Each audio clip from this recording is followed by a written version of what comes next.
Ever heard of a resurrectionist? Many medical minds in the 18th and 19th centuries saw human dissection not just as a medical must, but also a vital part of the justice system. Oh, you don't believe me? The Company of Surgeons in London became legally obligated to conduct public dissections of killers in 1752. Not exactly an example from the Wild West, I know, but this was a prevalent practice there with all of the angry mobs. I promise. However, there were only so many killers to go around, and with a seemingly never-ending need for cadavers, some people became body snatchers, or technically speaking, resurrectionists. While the job was lucrative, it was also dangerous and freaking disgusting. Bodies weren't embalmed at the time, so they'd rot incredibly quickly. Sure, I might romanticize the grave robber from Repo, but that's because of his allure, not his profession, and because I can't smell him through the screen, since that would probably be an immediate turn-off. So while we're on the subject, being a grave digger wasn't much better. It was a challenging and often grim occupation shaped by the harsh realities of life on the frontier. These folks often worked in remote locations, far from established settlements. Ergo, they faced isolation and had very limited access to resources and support. They had to deal with extreme weather, including scorching heat, bitter cold, and unpredictable storms, which bad weather can get messy. Digging graves by hand was backbreaking work, especially in the rocky, dry soil of the West. The labor was physically demanding and could take a toll on the body, particularly during long hours of digging and really bad weather. Grave diggers also faced risks beyond the physical labor of digging. They were exposed to the risk of contracting diseases from handling decomposing bodies, as well as the potential for injury from sharp tools, falling debris, or accidents. The constant exposure to death could also have some really bad psychological effects. My back hurts just thinking about it. A slightly classier job was being a ranch hand, but only very slightly.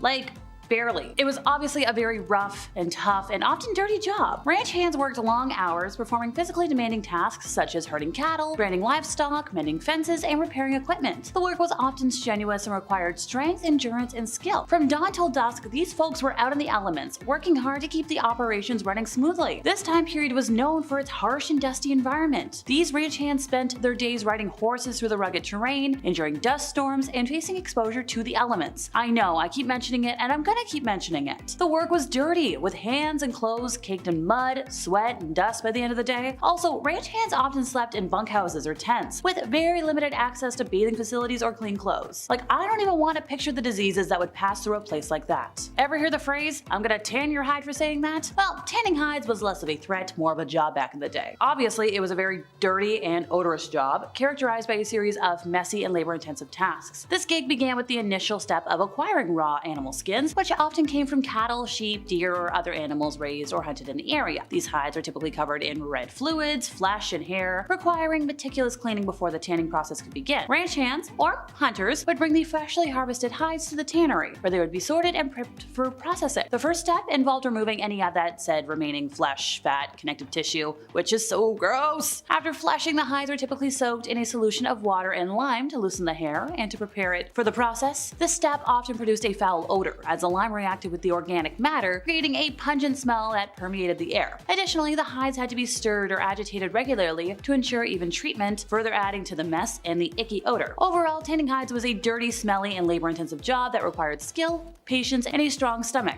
All things I don't have. Okay, I'm gonna stop with farm jobs for a moment. Oh, here's a doozy. Cleaning up after an angry mob. Hey, those were pretty prevalent at the time. Somebody had to do it. Let me count thy ways, this job was ickier than most. Mob violence at the time could result in severe injuries or fatalities, leading to pools of various bodily fluids, corpses, and other organic matter, which would contaminate the area. Cleaning up these fluids required physical contact with potentially infectious materials, posing health risks to those tasked with the cleanup. Also, vandalism was pretty prevalent, so cleanup also involved sorting through broken glass, splintered wood, and other hazardous materials to restore order to the affected area. And trust me, speaking from experience, working with shattered glass is hazardous to your health. For reference, I perform with the stuff. I've got a bucket of it in my living room. I know what I'm talking about. So let's just say you're on the other side of things and you were a bounty hunter. Yeah, sorry, it's still gross work. It was a very gritty and challenging profession, full of danger and discomfort. Bounty hunters often pursued dangerous criminals who were willing to resort to violence to evade capture. This meant facing off against individuals who may have been unwashed, unkempt, and living rough in the wilderness for extended periods. The close contact with fugitives could expose bounty hunters to really bad conditions and, once again, bad smells.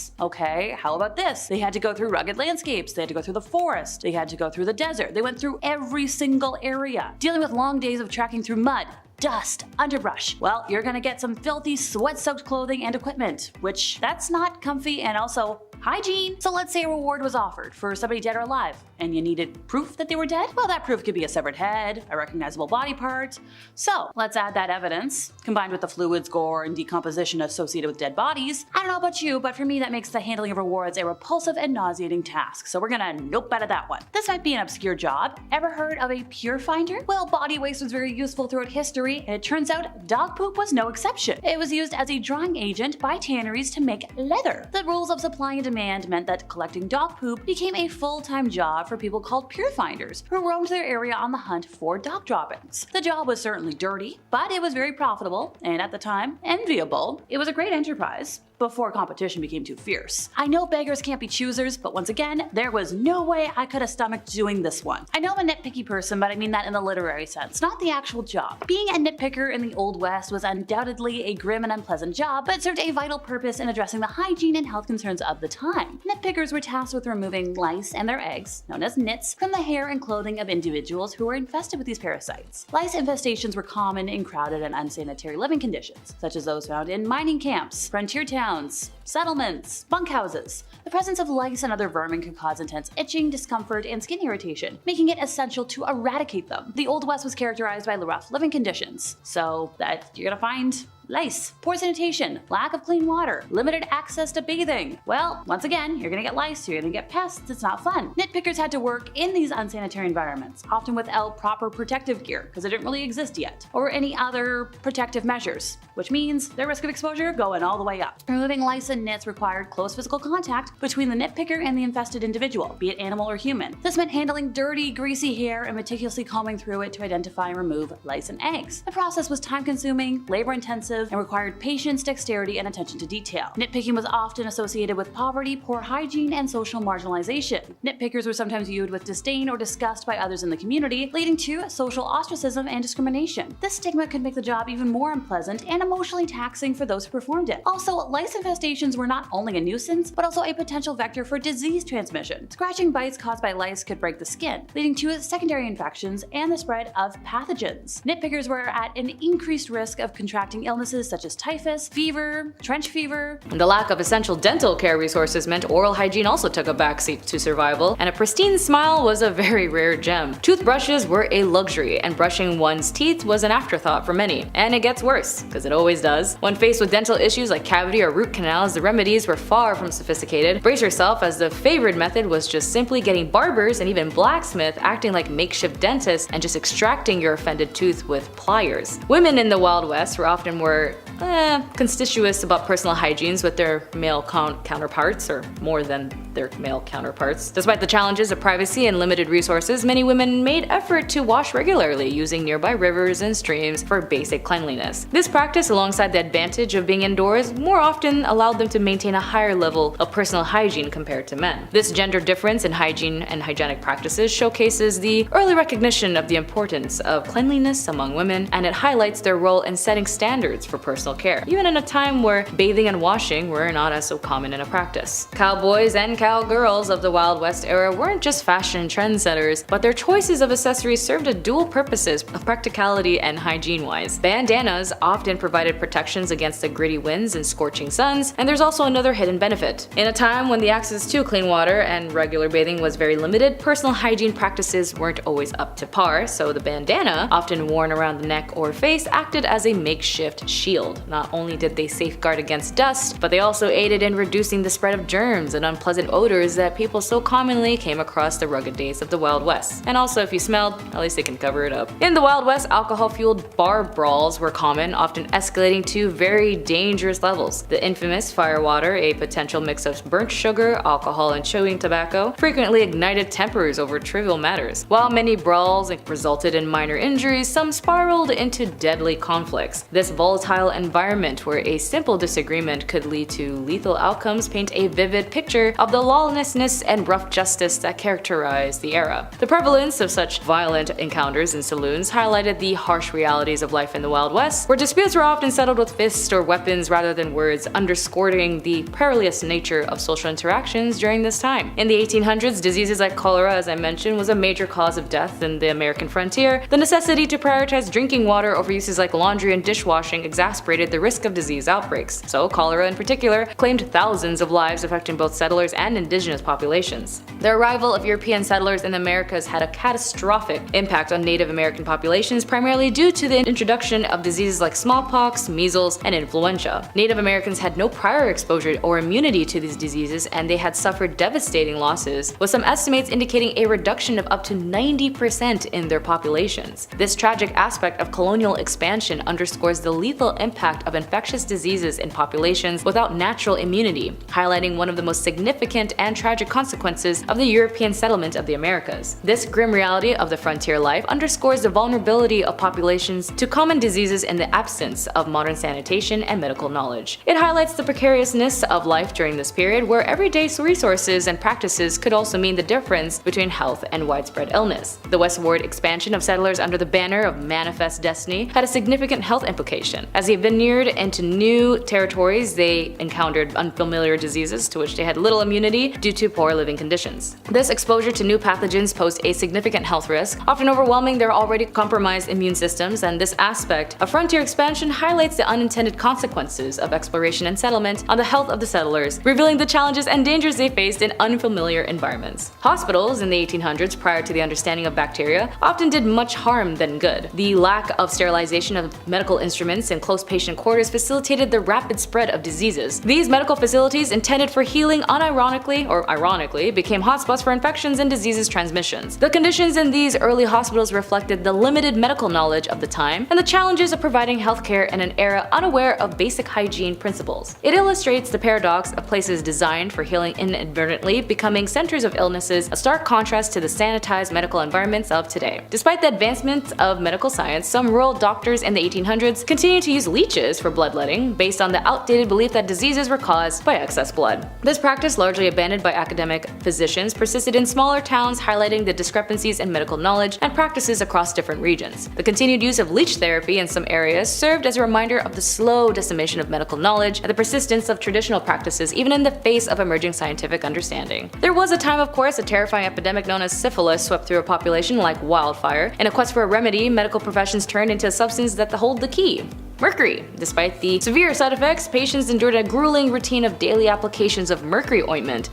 This reckless treatment could last for years while unleashing many horrors upon the afflicted. However, people who are convinced the treatment was worth it, I guess now we wouldn't practice it the same, but at least we got better in self-care compared to parts of history. Saloons often served foods such as a simple meal or snacks to accompany the drinks, as some saloons also hosted entertainment such as live music, dancing, gambling, and even theatrical performances. But the food and drinks weren't always sanitary, as it was rare for one to come across clean water. So drinking whiskey was pretty super common, as well as beer and other forms of alcohol distilled. But aside the yeehaw and crime and punishments, there was also a lot of weird things in the Wild West that aren't as jarring, like how your bed would be full of squirrels. And I'm not saying like alive squirrels, although maybe. Some of the dead squirrels that they would find would be helpful to stuff your bed, so it'd be a little softer when you stayed the night. Also, everyone smelled bad, really bad, considering there wasn't any forms of pipes or running water for miles, as water would be stagnant in the water towers and not a lot of filtration was made. The acidic and boracic acid smelling water would linger not just on you, but also on your clothes. If you were lucky, you might be able to bathe maybe once a week, as it took some time as well to warm up your bathtub, as heated water wasn't also available for the times. Other than these type of cleaning hygienics like bathing, when it came to oral care like brushing your teeth, people in the Old West used a variety of methods to clean their teeth. Some common practices include a toothbrush made out of animal hair or plant fibers, and brushing with a mixture of water and baking soda or salt. Chewing on twigs or rough cloths to rub their teeth were also very common methods, as healthcare like oral dental care often meant tooth extractions, as other aspects were pretty much a privilege of what we're having today that did not exist back then. As well as going to the outhouse was a more common thing than going to one in the saloon, as it would have probably stunk up the establishment and prevented customers from arriving. But that still didn't prevent people to do what the French did, which is to pee in a corner. So in the Old West, people would use a variety of materials for toilet paper, including leaves, corn cobs, newspapers, and even old catalog pages. Soft, commercial-produced toilet paper, as we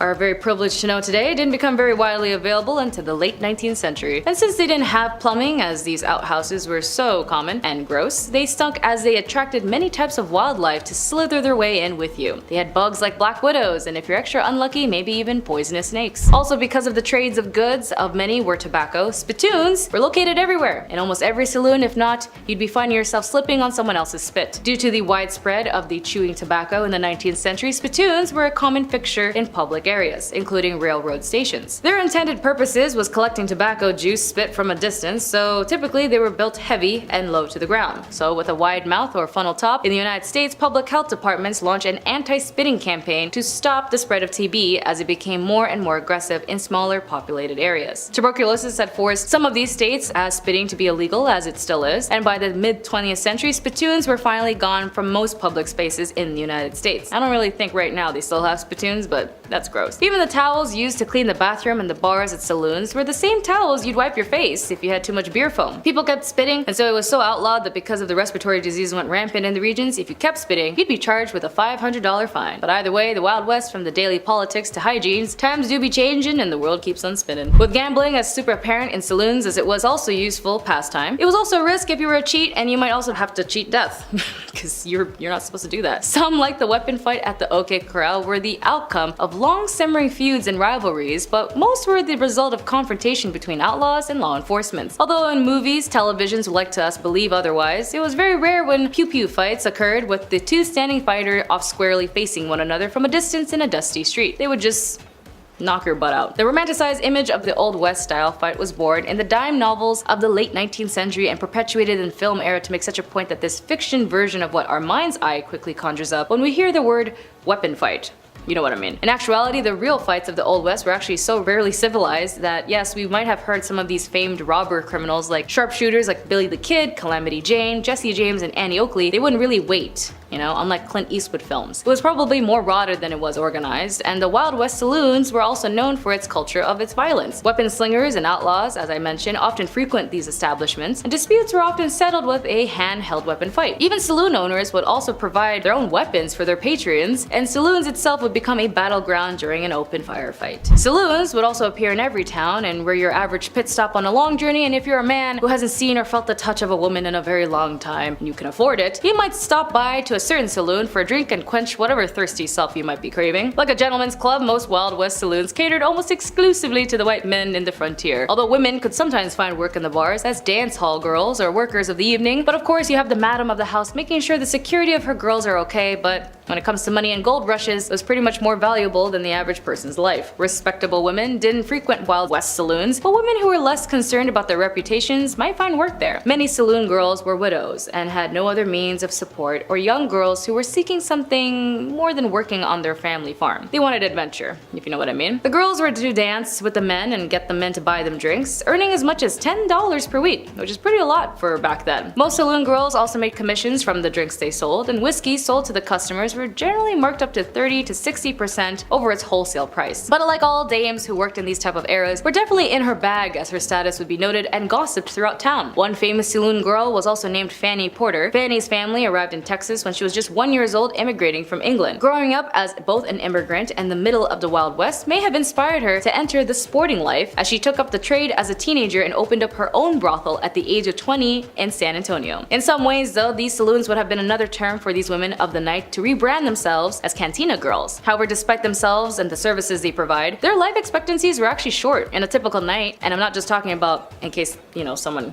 does something to them, it was because of the drinking. A woman may have to have consumed up to 30 beers a night. An average lifespan of a woman in the cantina trade was less than a decade. Like as in current times in Japan, they also have these host clubs that if you go and meet these very handsome and beautiful people, you would also be forced to drink with them. And like the cantina girls back in the Wild West, a lot of these people would have suffered a lot of liver issues, which means cantina girls still exist today, just not where we are well known of. When a story attracted public anger, some settlers in the West were quick to take the law into their own hands. These vigilantes were idolized in popular contemporary accounts, but the justice they served was often brutal and inhumane by most standards. Not content with apprehension and execution, most vigilantes physically tormented any accused. Some folks even took trophies. In 1891, the skin of a sentenced bandit was tanned and made into souvenirs. It's definitely more unique than the usual tacky magnets or door signs, I'll give them that. Vigilantes justified their acts by pointing to the terrible acts that the accused had allegedly committed. Yeah, but to quote my dad, 2 wrongs don't make a right. Even when the accused were caught and were waiting for trial, vigilante squads didn't always have the patience to wait for a legal sentence or risk an acquittal. Instead, they showed up at the jail and demanded to deal with the offenders themselves. In one 1878 incident, an accused killer was caught, taken to jail, with a trial scheduled for the next day. But during that night, 20 or 30 masked men arrived with weapons in hand and took the man away to deliver their own immediate justice. How? Well, they killed this guy by way of the rope necklace of death. Look, that guy probably wasn't long for this world anyways, since most convictions at the time ended in executions. The life expectancy of somebody who broke the law in the wild west often decreased dramatically after conviction, especially for those accused of taking another person's life. Whether offenders received an official trial or one carried out by the unsanctioned vigilantes, folks demanded justice. In California, offenders were convicted in very quick trials and usually met the end of their life at the county courthouse. Execution usually came shortly after conviction, as appeals and stays of execution were uncommon. If an expected execution did not happen or did not occur quickly enough for the crowd, that's where you've got your vigilantes that I was speaking about a moment ago. I know in one 1851 case, vigilantes convicted a man of stealing gold dust and gave him a simple little 3 hours to get his affairs in order before they ended his life. Like, I don't know about you, but that's not enough time to get my affairs in order. I have too much junk. Law enforcement was still a job during vigilante time, but death in the line of duty was pretty likely. The West had a variety of legitimate lawmen, ranging from town sheriffs and marshals to the U.S. Marshals appointed by the Attorney General. U.S. Marshals were charged with maintaining federal law, and they could deputize local men to form a posse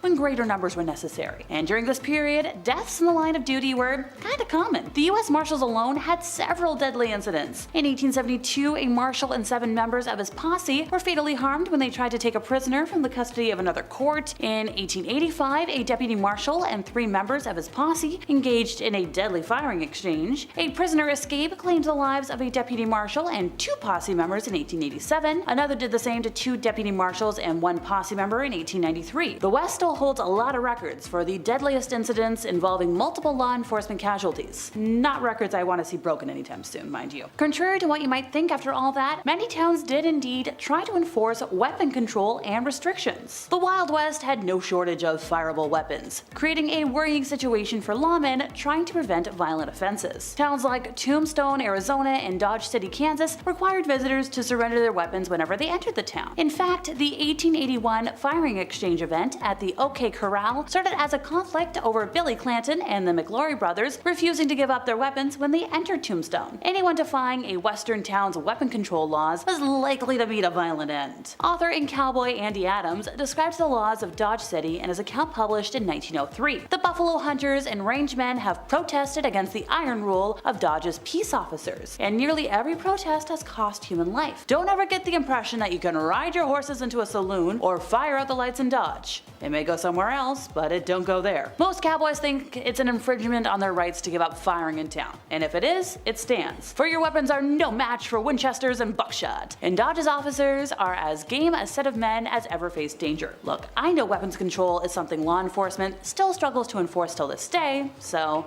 interesting to see how that goes. So even with law enforcement being a thing, corruption was kinda rampant. The West had many problems with vigilante justice, but the legitimate lawmen were sometimes not much better. Many law enforcement officers were not consistently paid, earning money only through taking a percentage of fines or collecting bounties on wanted men. In desperate times, some lawmen turned to crime themselves, making corruption a big problem. Sheriff Dave Allison was accused several times of misappropriation of money. Henry Newton Brown was a deputy sheriff tasked with tracking people for a bounty, but on his bounty hunt, he robbed a bank with 3 accomplices. A vigilante mob took matters into their own hands though, enacting fatal punishment, so he did get punished, quote unquote. Timothy Longhair Jim Courtright used his position in law enforcement to run a protection racket that extorted profits from gambling dens and saloons. He died in a duel with somebody else though. Who else? Oh, just a saloon owner who refuses protection. Sadly, racism was a big influence for a lot of crime and crime punishments. In 1862, a period of famine and encroaching white settlement led to conflict between the Sante Sioux and the US military under the direction of General John Pope. When the conflict ended a few months later, hundreds of indigenous folks were taken prisoner and sentenced to death in military trials that lasted around 10 minutes each, so not really long. Most of these prisoners were convicted on the basis of being present when the fighting ended, which, great, let's kill all of our bystanders for no reason. Military authorities wanted to execute all 303 people who were convicted, but President Abraham Lincoln was concerned with distinguishing between individual acts and group warfare, and how executing prisoners of war would look to foreign powers. He approved the execution of only 38 prisoners in the end, still making it the largest mass execution in US history. This was far from the end of indiscriminate executions, as the US government enforced increasingly dehumanizing policies. Generals William Tecumseh Sherman and Philip Sheridan fought against indigenous groups, viewing those conflicts with the same attitude of total war that they had adopted during the Civil War. Under their direction, the military destroyed entire villages, with Sherman ordering his soldiers to kill everybody in a village and burn it down. And that's just the official folks. Vigilante justice was inherently subject to the biases of the public, which often led to the racially motivated selection of targets. And the West was no exception, with plenty of ethnic minorities considered the other and regarded as a threat by white settlers. So, folks who were Hispanic, indigenous, and Chinese were frequent targets of vigilante acts. In 1878, Juan de la Cruz was accused of attacking a woman and a young human while, boozing. The victims were unharmed in the incident, but public anger turned against La Cruz and a mob seized the attacker from jail, and he met his way by the end of the rope necklace. When the body was found, one witness reportedly said, "You've done a good job, you reformers. Now why don't you hang the man who sold the whiskey to the Indian?" His words, not mine, but it just gives you an idea of how things were at the time. Number 10. Diseases. Dude, I had a toothache the other day. Swelled up immediately. I would never have lasted in this era. Unfortunately, everyone, it wasn't called the mild West. And when people were sick, they got sick, like sick. For instance, cholera, shared along the Mormon and Oregon trails, killed loosely 6,000 to 12,000 people on their way to the California gold rush between 1849 and 1855. It's believed that more than 150,000 Americans died during the two pandemics from 1832 to 1849. Yo, that is terrifying. So not only do you have to dodge bears and root canals, just washing your face in the local popular stream could get you, huh? The Great Plains smallpox pandemic killed more than 17,000 Native Americans within its first few months of being there. The American Fur Company's steamboat pulled up and got off, coughed a bunch of times, and then people just unfortunately started dropping. There was never an official death record as smallpox decimated the Americas when it arrived, both way back from the Spanish and then again from up north with the fur trade. Sneezing, coughing, everywhere, just cover your mouth, guys, Number 9. Kicked by a horse. Yeah, we've heard about this at some point in history, but did it actually happen? Like, how often was somebody just poof, and then that's it? Turns out getting kicked in the head by a horse back in the 1800s was like getting in a car accident. It happened pretty often, my friends. Yeah, it's pretty sad. Bill Pickett. Just sounds like a Western man right off the hop. Bill Pickett was born in the late 1870s. He invented something called the bulldogging practice, which is to jump from the back of a horse onto a wild steer. Yeah, like you're Woody from Toy Story, just doing a heist, just jumping from one thing and leaping to the other. Crazy. While your hat's still on your head, somehow, no idea. And there's many that attempted this and ultimately failed. Yeah, you can't wrestle a wild animal and then live to tell about it often. I have read it. Yellowstone National Park is apparently a hotspot. This guy sends me a link the other day. Yellowstone National Park, man gored in front of family. I'm like, okay. But even Bill Pickett himself got trampled and stomped to death in 1932. Holbrook Lynn, a Broadway star from the late 1800s, also met their fate from a horse accident. Malcolm Baldrige Jr., an American politician from the late 80s, rodeo accident. Yeah, brutal way to go. Number 8. Wildlife. The Wild West was a pretty harsh time. If you were lucky enough to enjoy some peace and quiet away from the saloons and bathhouses and spend some time outdoors with the family, well, then you had to be pretty careful. I mean, I guess most of the time people were outside, fresh air, birds chirping, and of course an array of vicious and deadly predators, overpopulated and hungry. Dude, the grizzlies are named after the grizzlies, right? Like, imagine all those horses you had to wrangle, or the gators of the south just waiting for you to take a leak. Or pecked to death by these huge birds of prey. If you didn't have a rifle on you, something could get you. And that's all during the day. At night, laying on the ground on like a rolled up t-shirt, scorpions and coyotes, what were the bugs like? No muscle back then, just waking up stung to absolute by everything with legs? Don't even get me started on the snakes. Living in your boots or hat? I'm a pretty outdoorsy guy, but god damn. Number 7. The gallows. We've mentioned the gallows many of times here on BumbleBee. It's almost like humans are consistently cruel throughout history or something like that. Odd. When it comes to meeting your fate in the Wild West, it sounds horrible to say, but with the rest of this list coming up, at least being hanged was fast. You know what I mean? And in the case of Tom Blackjack Ketchum, it was historical in a historically awful way. After a train robbery gone awry, or as I've said for 10 years, Ori, Tom Ketchum was held in prison until his date with the gallows arrived. But while waiting in prison, this man gained weight. The guy was eating good. He weighed around 200 pounds by the time of his demise.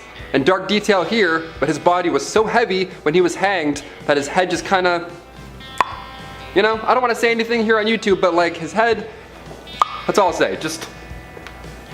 Number 6, topicals.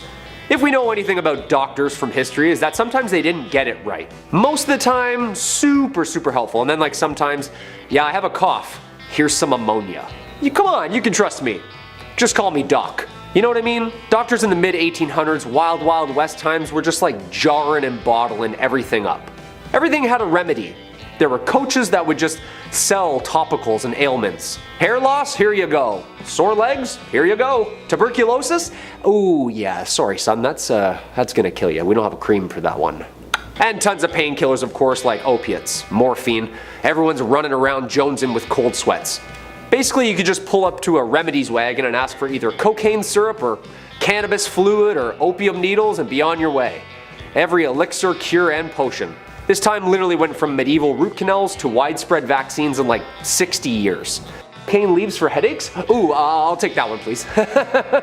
Number 5, gambler. You gotta know when to hold 'em, know when to fold 'em, and know when to walk away. Anyone who spends time in front of a slot machine will tell you that it can be a dangerous game. Many have claimed to won it big, all whilst envelopes with red print pile up at the front door. Final notice? Pfft, that means another spin, baby.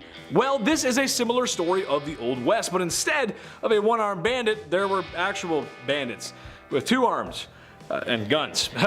Yikes. It's a game of poker, lies, bluffs. Playing the wrong hand could wind up turning sour. The gamblers are the type of guys who roll into town in the shiniest clothes and stay in the best places. And right before you notice you've been cheated at the poker table, he's already cashed out. Number 4, milliner. Hey, I have a proposition. So we have hats for men, right? Now, what if we employ someone for the sole purpose of, get this, making hats for women? Well, Jebediah, we have that. That would be the milliner down the road there. If you were a high fashion lady in the 19th century, then you would have definitely come into contact with these fine sellers and makers of women's hats. They were usually located in bigger cities where the higher end families would either live or spend their time.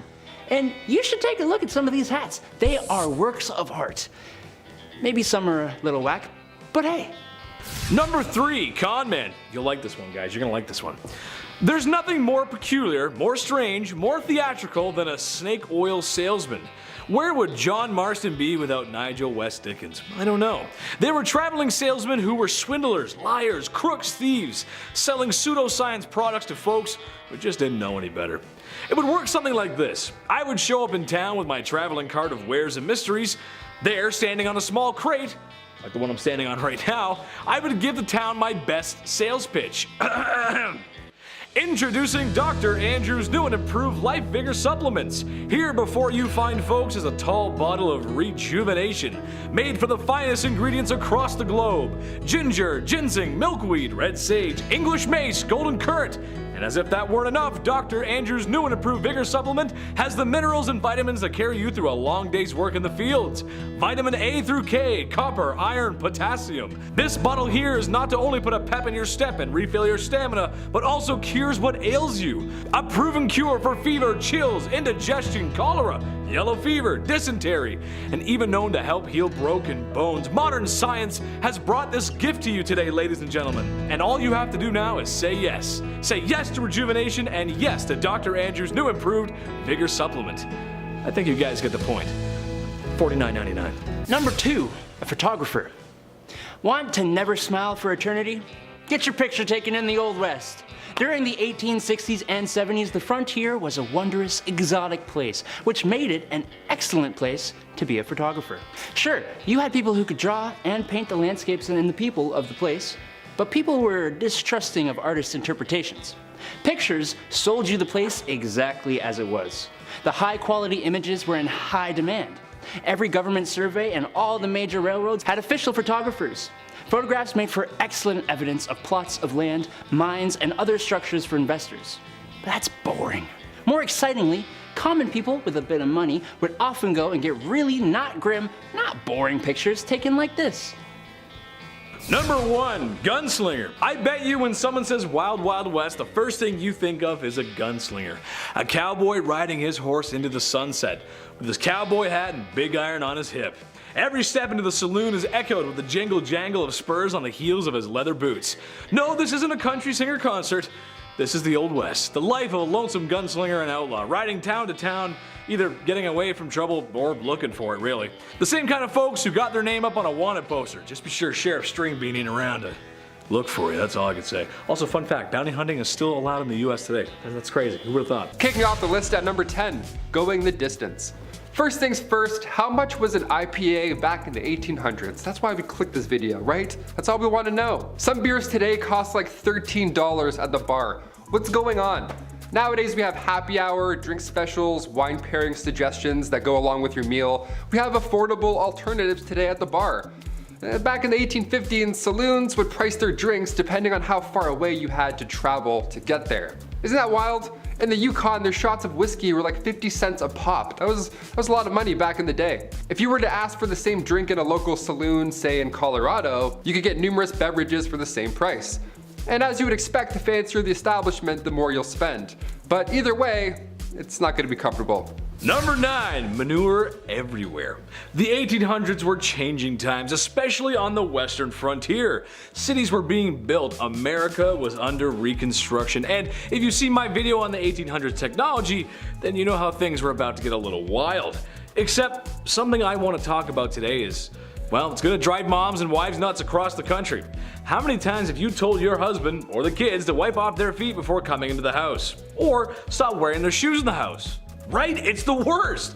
I'm sorry, Mom. Okay, but imagine that, except everyone is bringing in their muddy, bloody, and manure-covered boots into the house.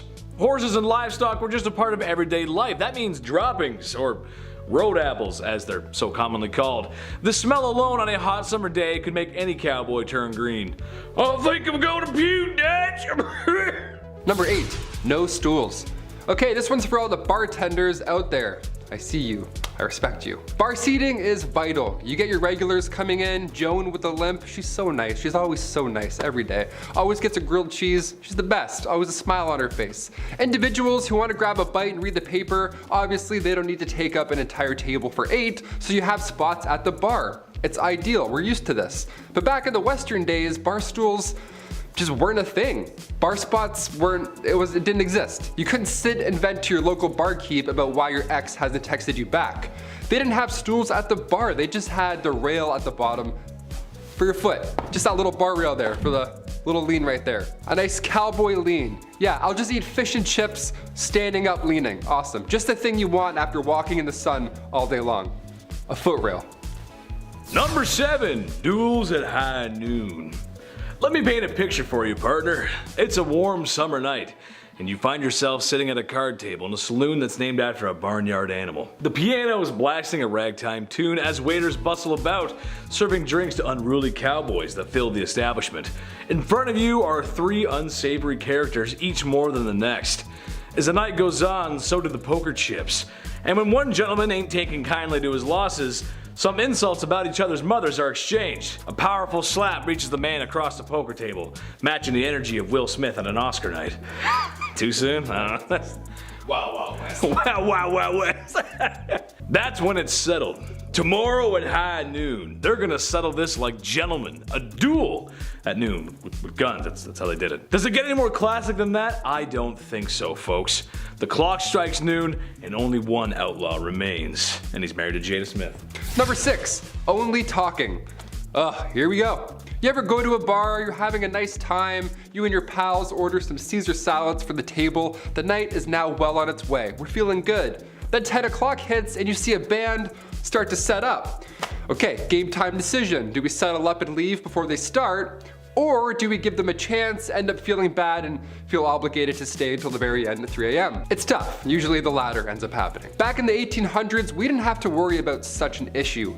Most of the time, these saloons were just for business. The odd time you would have poker, dice, a piano perhaps would be in the room with some jazzy fingers making an appearance. But when saloons first popped up in Wyoming back in 1822, most of the time it was for lawmen, miners, gamblers, just pure business. Not many blind dates happening in booth 16, you know what I mean? Number 5, mining. A study done at a mine in Butte, Montana found that miners were dying from tuberculosis. A lot, like 10 times more than they should be. Not should be, but you get what I'm saying. The mining industry is crazy dangerous. Safety was often overlooked and the health of these miners was, well, non-existent at the time. The first gold rush was back in 1799. This kicked off everything. A young man named Conrad Reed, he found this bright yellow rock. He had no idea what it was, and for years, he and his father, John Reed, actually used it as a door stopper. Yeah, this 17-pound nugget of gold, just keeping a swift breeze rolling through. It's worth a bit more than a door stopper today, and this actually ended up changing the entire industry. Gold mining got so popular that Congress had to build the Charlotte Mint just so they could handle all this incoming gold found in North Carolina alone. It's pretty cool. You have to make a mint? That's how much money you're making? Buddy, I want a mint. Number 4, law enforcement. Of course, this too was a little different back in the Old West. There are not many body cams back then, I'll tell you that for free. Movies and television, they like to show the Old West as a lawless, rootin' tootin' time, and while sure, some of that is true, it wasn't as terrible as we think. Like A Million Ways to Die in the West, Red Dead Redemption, it wasn't that crazy because before any formal law enforcement agency did pop up, everybody was a bounty hunter, right? Why not? There's nothing else to do. Go lay a bunch of bricks or go catch a bad guy. 50-50, both are quite dangerous. Eventually, positions like that of a US Marshal began to pop up more and more, and well, now there's a bit more order to the system, that's for sure. A bit, just a little bit. Number 3, barkeep. Alright, I love pubs, big old fan of pubs. Never been to a Wild West rootin' tootin' pub, but I'm in no rush. They always have weird drinks like venom snake juice or whatever, like spider ale. I'm like, I don't want any of these poisons. How about a beer? Just a beer, thanks. Bars in the Wild West, not so fun. Not a lot of open mics going on back then in the 1800s. No karaoke night back then. See, back then, these saloons were just for business. That's it. You don't have a mustache and a business plan, get out. In the 1850s, saloons would price their drinks depending on how far away you had to travel. Can you imagine that? In the Yukon, their shot of whiskey was 50 cents a pop. Now, that was a lot back in the day, but if you were to ask for the same drink in a local saloon, say in, I don't know, Colorado, it'd be a lot cheaper. Pretty ruthless. That's rootin' tootin' ruthless. The odd time you would have poker, dice, maybe some guy in a piano with some jazz fingers, sure, but most of the time, business only. When saloons first popped up in Wyoming back in 1822, most of the time, it was only reserved for lawmen, miners, or gamblers. If you don't have any of those 3, you're thirsty. Go gamble, go grab a dice and come back. Number 2, resurrectionalist. Yeah, you don't see a lot of these guys around anymore, eh? Wonder where they all went. A resurrectionalist is exactly what it sounds like. It's very gross. You're trying to bring someone back to life, I guess. Not really. These guys were responsible for digging up dead bodies, and then they would sell them to medical schools in the West. Now, remind you, this was the late 1820s, so yeah, it was fine, I guess. This practice began in Edinburgh, Scotland. The medical science community was on the up and up, but in order to study new medicines, you know, to avoid the next plague or the next toxin rolling through your system, they needed these guys to come in and do the dirty work. Today, the medical community is a bit different. We're a bit, you know, smarter with things, but hey, never say never. A resurrectionalist might come back to life and be a new profession. How ironic. And finally, number 1, medicinal showmen. Yes, we'll end on this note. Step right up and see something that doesn't work. A fake product. Yes, here we go. I'm doing a fake shoe. A fake shoot? A fake show. I don't know. Back in the Wild West, the 1860s to the 1890s specifically, they had what's called medicinal showmen, right? You won't believe your eyes. You have strep throat? Come on up. Here we go.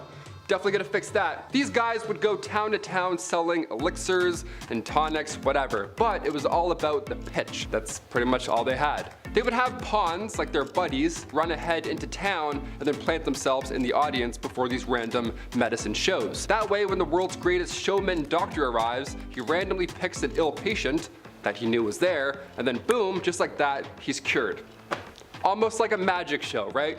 Some would think, full of lies. One of the most successful of these elixirs was the elixir made by John Healy and Charles Bigelow. It was a mixture of herbs, roots, and animal fat, and it was wildly popular. They toured with this elixir. They had to tell everybody in every town. They said it could treat any illness, but in reality, it was just a laxative, just a mess, just a show, really. Number 10. Pearl Hart. Pearl Hart was a notorious figure in the American Wild West, known for involvement in a stagecoach robbery. Her life story is often intertwined with the tales of the Old West and the outlaws who sought adventure and fortune during that era. Pearl Hart, whose real name was Pearl Taylor, was born in Canada in 1871, but was later moved to the United States and became involved in various activities including acting and singing. In 1899, Pearl Hart and a companion, Joe Boot, decided to rob a stagecoach in Arizona. The stagecoach was en route from the Globe to Florence, carrying passengers and valuables. The stagecoach robbery did not go as planned, as Pearl Hart and Joe Boot were not experienced criminals, and their attempt was somewhat amateurish. They failed to obtain a significant amount of loot, and after the failed robbery, Pearl and Joe was captured by law enforcement. They were then later arrested and brought to trial, and Pearl Hart and Joe Boot were tried for their crimes. During the trial, Pearl presented herself as a victim of circumstances, arguing that she had committed the robbery due to personal circumstances. She was convicted and sentenced to only 5 years in prison. As for Joe, nobody knows. Pearl Hart's life after her release from prison remains somewhat of a mystery. After serving about 2 years of her sentence, she was released due to good behavior, and Pearl Hart's belief was dramatic stint as a stagecoach robber contributed to her lasting notoriety as the annals of Wild West history. Her story became a part of a lore surrounding outlaws and characteristics of American frontier. Number 9. Laura Bullion was also known as the Rose of the Wild Bunch. She was a female outlaw associated with the Wild Bunch Gang, a notorious group of American outlaws led by Butch Cassidy and the Sundance Kid during the late 19th and early 20th century. Laura Bullion was born in Knickerbocker, Texas in 1876. Her family moved to the mining town of Moab, Utah, where she grew up. Laura became acquainted with the members of the Wild Bunch, including Butch Cassidy, the Sundance Kid, and then other notorious outlaws. She developed a romantic relationship with Kid Curry, a member of the gang, and Laura Bullion participated in various criminal activities with the Wild Bunch, including train and bank robberies. She was also known for her sharpshooting skills and her involvement in the gang's illegal enterprises. In 1901, Laura was arrested in St. Louis, Missouri for her involvement in a train robbery. She was sentenced to 5 years in prison but only served about 3, and after her release from prison, Laura Bullion tried to lead a more law-abiding life. She lived under an assumed name in Memphis, Tennessee, working as a housekeeper. Laura Bullion then passed away on December 2nd, 1961 in Memphis, Tennessee, at the age of 85, and her death was largely unnoticed by the public. Number 8. There is a limited historical information about Belle Sidions, who is also known as Madame Vestal. She was a figure associated with the American Old West during the late 19th century, particularly in the realms of entertainment and the infamous red light districts of frontier towns. Belle Sidions was reportedly an entertainer and an actress who performed in various theatrical productions and shows during the late 1800s. But later in her life, Belle Sidions adopted the alias Madame Vestals and became known for her role as Madame, managing establishments and red light districts. These areas were known for housing brothels and establishments that provided various forms of entertainment. During the late 19th century, the American West experienced rapid growth with numerous people seeking fortune and adventures in newly settled areas, as well as red light districts. The presence of the red light districts, saloons, and entertainment venues catered to the needs of this transient population that was very common. Like many individuals associated with the red light districts of the Old West, the details of Belle Sidions' life remain somewhat elusive and separating the fact that a legend can be challenging. Nevertheless, figures like Madame Vestals contribute to the colorful and diverse tapestry of the Old West societal history. Number 7. Rose Dunn, also known as the Rose of the Cameron, was a legendary figure associated with the American Old West. Born in 1878, Rose Dunn gained notoriety for her romantic entanglements with outlaws and her involvement in the activities of the Wild Bunch Gang.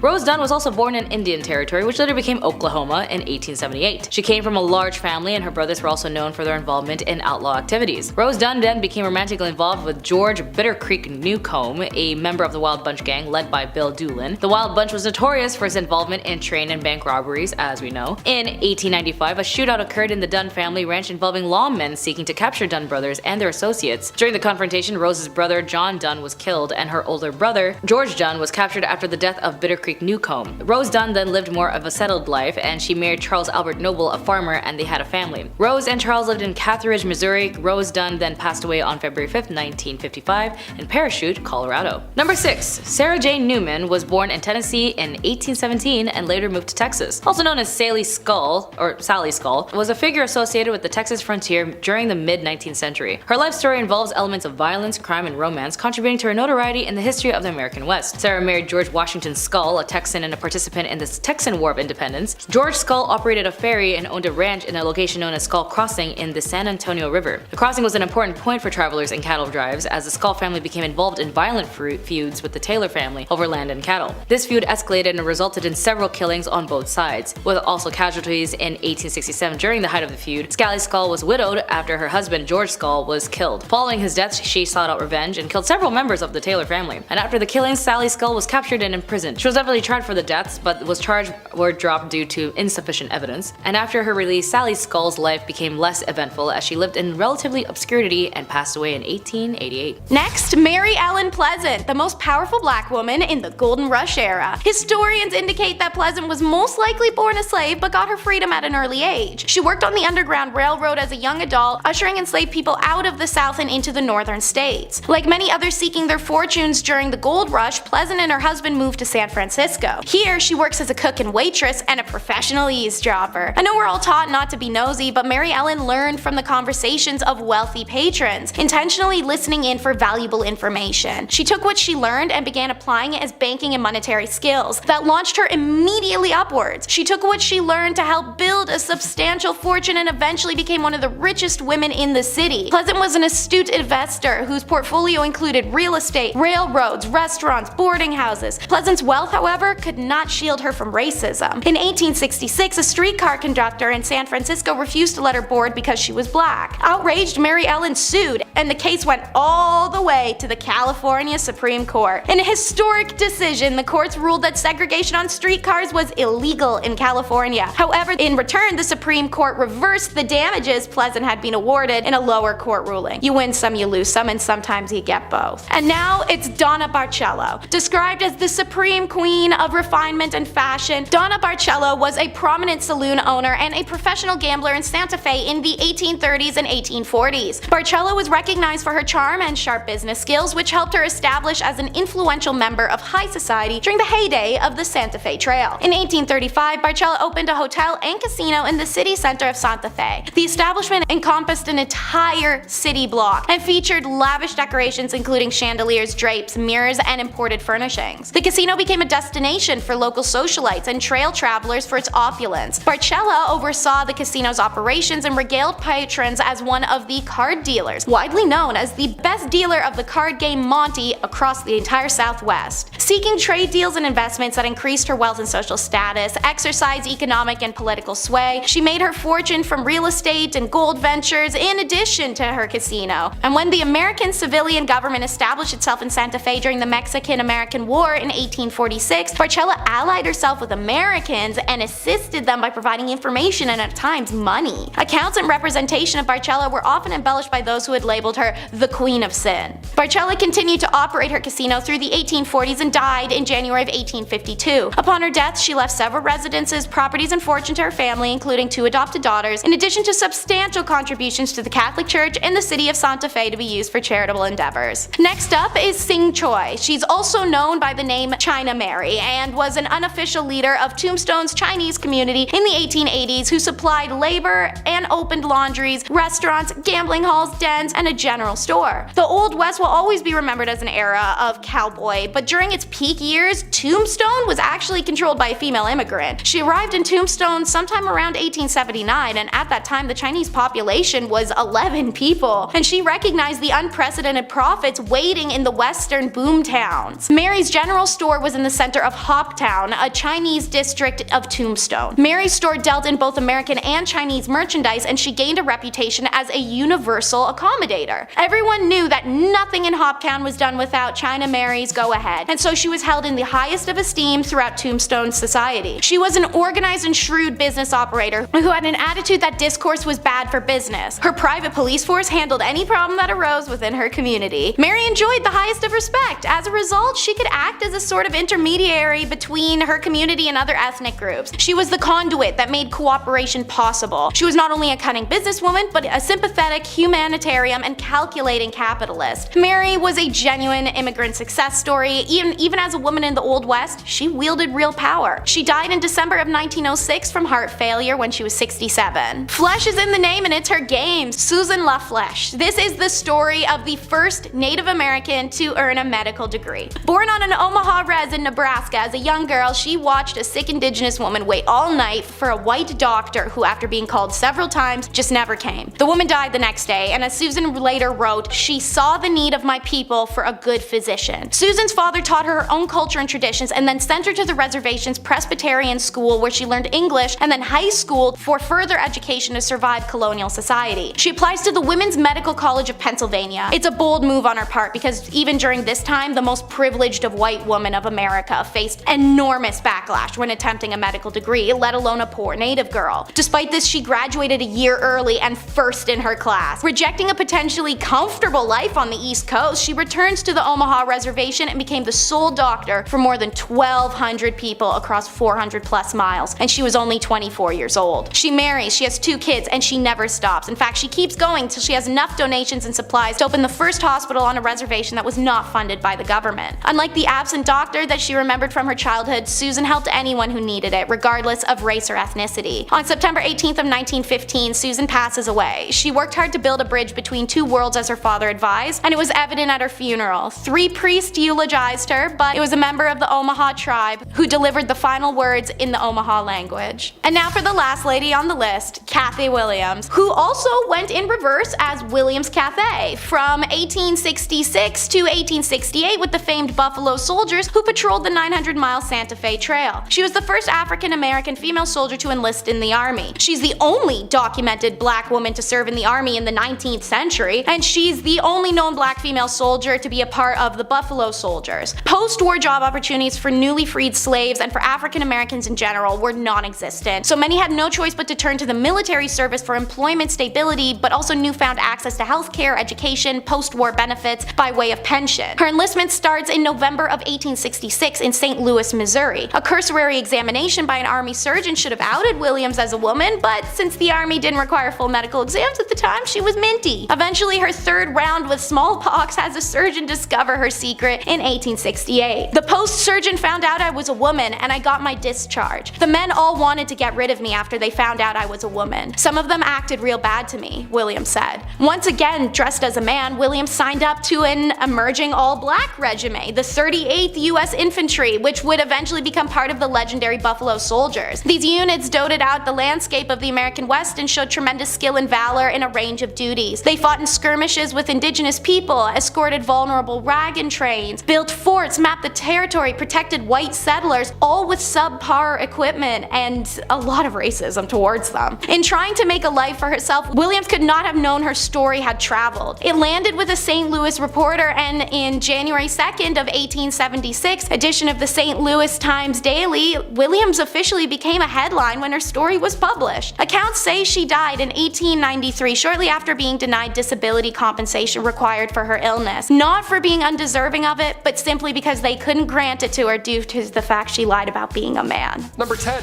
Bank robberies. Okay, when we hear about the wild, rootin' tootin' Wild West, whatever, we think of outlaws like Butch Cassidy's Wild Bunch, the James Younger Gang. Apparently it was just bank robbery central back then, just a lot of this and tapping and riding horses and stuff. That's really not true. Bank robberies didn't happen that often in real life. In fact, during the Wild West era, officially declared from 1865 to 1900, there were only 8 bank robberies. 8. That many years ago, along 15 western states, there were only 8. To put that in perspective, in 2017 alone, there were roughly 4,000 bank robberies in the United States. Much more than 8. The first armed robbery ever in history was done by the famous outlaw Jesse James and his brother Frank. This went down in 1866. The gang of outlaws robbed the Clay County Savings Association in Liberty, Missouri. Fun rootin' tootin' history. Number 9. Camels. My favorite actor growing up, hands down, was Woody from Toy Story. The guy's physical comedy was on point. And no, I don't mean Tom Hanks. I mean Woody, with this crazy little cowboy run, tipping his hat.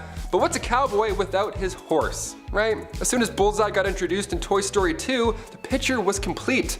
A cowboy and a horse. We've seen this combo at some point in our lives. Everywhere. But did you know that for around 100 years, camels were part of Texas wildlife? So imagine a cowboy on a camel. Yeah, that's real. That happened. Imagine 2 cowboys on the humps of a camel. How silly and intimidating would that look? Back in 1855, Congress spent thousands to purchase and ship feral camels from Egypt. The hot Southwest would make sense when it comes to camels doing their camel thing. But by 1857, the army had 70 camels. Things were going well until, the Civil War happened, and then the camels escaped and all that madness, and then from then on, for 100 years or so, they bred and roamed Texas.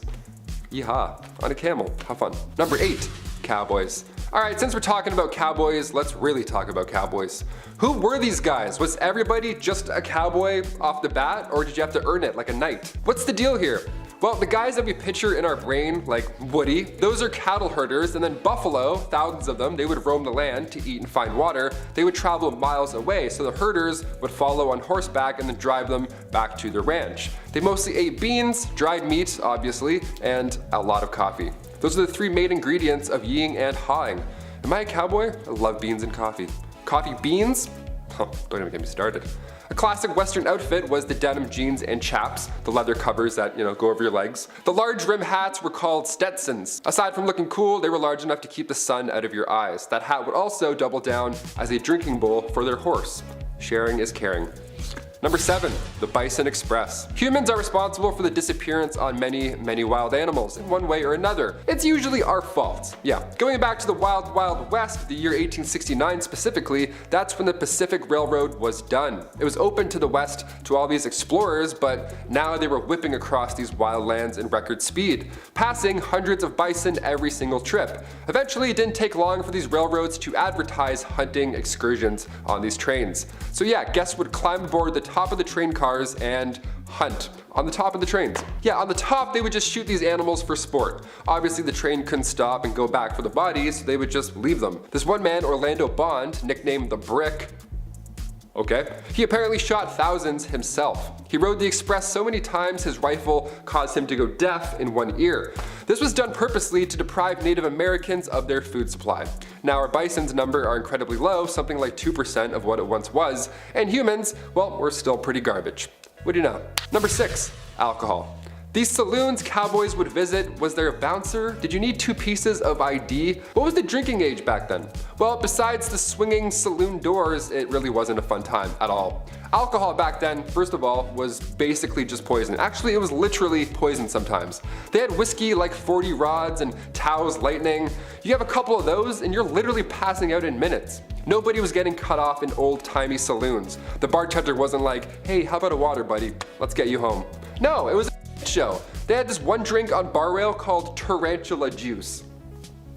Yeah, happy 21st birthday. Go throw up. It was made from strychnine, which was actual poison. So when the whiskey wore off, the strychnine would be left over in the patron's body, and it felt like tarantulas were crawling all over your skin. Ugh, yeah, I'm good with a Bud Light Lime. Thanks, man. Number 5, Romeo and Juliet. What's in a name that which we call a rose? Any other word would smell as sweet? It's often said that art imitates life, but sometimes life can be stranger than fiction, and oftentimes really similar. The Hatfield and McCoys were 2 feuding families in the time of the Old West, whose hatred of one another runs deep. The most serious issues being family members removed, Old West style, by the opposite family, and in one case, a court battle over the ownership of a barnyard pig. But perhaps the best story to come of this feud is the love affair of John C. Hatfield and Rosanna McCoy. The 2 lovers met and instantly fell in love with each other, their families instantly disapproving of their newfound love. Similar to William Shakespeare's Romeo and Juliet, the star-crossed lovers story ends in tragedy. After multiple attempts to rekindle their love, including a daring rescue organized by Rosanna to free John C. from her own family, their love never resparked, and John C. went on to marry her cousin. It's said that poor Rosanna died of a broken heart. He loves me not.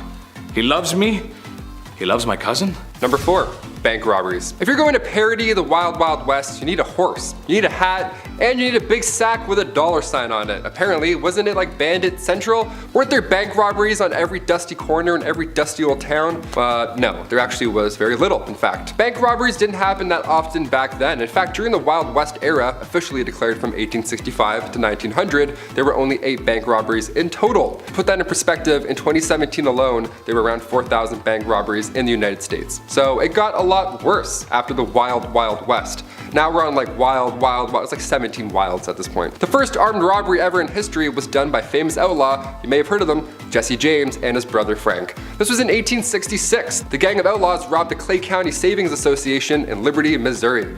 We know all these bandits, but it's like they're just robbers, they're just bad people. We shouldn't really know them or glorify them. But they do this and ride horses, so it's kind of fun. And the number 3 spot, Good Bad Town. On your way out west, you may come to find that the unsettled lands are full of danger, bandits, crooks, perilous weather, and the occasional tummy ache. When the town of Palisade, Nevada's railroad was expanded, and people began to arrive in droves, the town boomed, but so did their boredom. Palisade was rather mild compared to the rest of the expanding West, so much so that when tourists began to complain of Palisade being nothing like the dangerous towns they read about in their dime novels, the people of Palisade acted by staging fake bank robberies, gunfights, and even Native American battles between them and the army, with sometimes the Native Americans participating.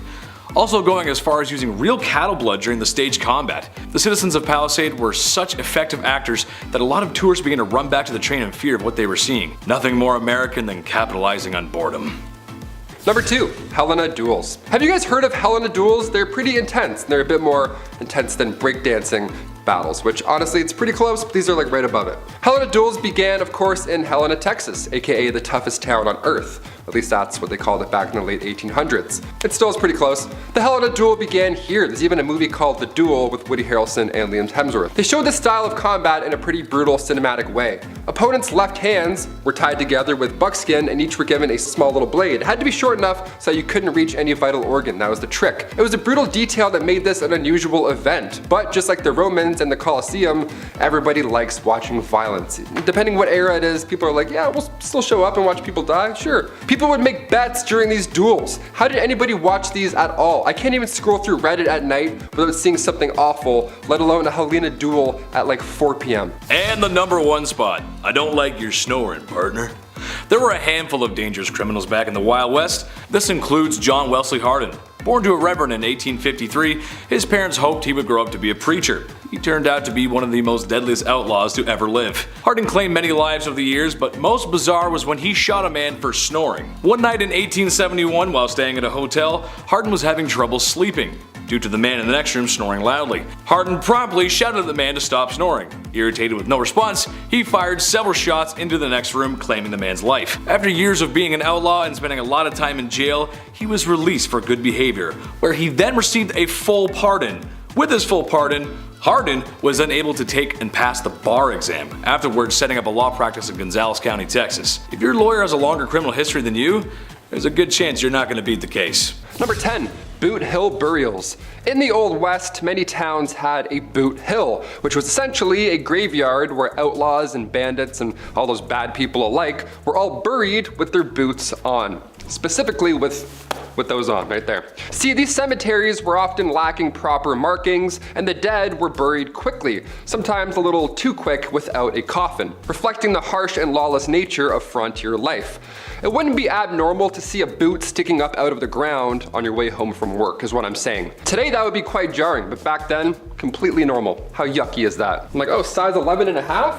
Perfect. Number 9, medical practices. In the Old West, broken bones were a common occurrence. Obviously, uneven roads, hopping up and down horses, everything's made of wood that's all broken. Particularly among those who worked in physically demanding professions such as ranchers, miners, and cowboys, everything is going to be broken on your body by the end of the day. Treatment options were limited and often relied on basic first aid techniques, splinting the affected area with whatever materials were available. Wood, cloth, animal bones. It was nuts. It sounds crazy, but back then, it was really the only method for immobilizing broken bones. You have to wrap another bone around it. It's like, ew, please, can I get a cleaner bone? Pain relief was only provided with natural remedies such as opium or willow bark tea, so 50-50 what kind of night you're gonna have there. More serious fractures, such as those that punctured the skin, ow, those required the attention of a doctor or a surgeon. However, back then the doctor had like 2 teeth in 1 eye, so not much help. Number 8, duels. Yes, duels. Let's talk about these. Duels, gotta say it all deep like. Duels were a common way to resolve disputes. Before YouTube comments, this was the only place to resolve any conflict, alright? In a traditional Old Western duel, opponents would face each other, often with weapons, in front of a crowd at a designated location and time. Now, most of the time, these duels would end when somebody bites the bullet. Rarely would a duel end with 2 gentlemen shaking hands, getting over their disagreements. No, never happened. These confrontations, often over matters of honor, were deadly and a normalized part of the culture. Number 7, Law enforcement. That being said, back in the day, things were a little different. Not that many body cam back in those days, I'll tell you that for free. With a lack of formal law enforcement, communities often took justice into their own hands. They're like, oh yes, all 17 of us, we've decided, you're out of here. Vigilante coups would form to hunt down suspected criminals, often resulting in brutal forms of punishment without a formal trial. Yeah, no judges needed, no jury duty, nothing like that. The town ended the conflict in 48 seconds. You're welcome, let's get a beer. Let's get a really disgusting beer. Number 6, public punishments. Now, when I say the town handled it, this is what I mean. We gotta go into detail here, because that's why I'm here. Public hangings were often treated as a social event, with crowds gathering to watch as if it were entertainment. How disgusting is that? They were dressed to the nines, they grabbed the whole family. People would come from miles around, sometimes with picnics, to witness this brutal punishment. Yeah, picnic. What food do you pack for a hanging? Nothing with a crunch, that's for sure. You don't want to ruin the show for the people around you.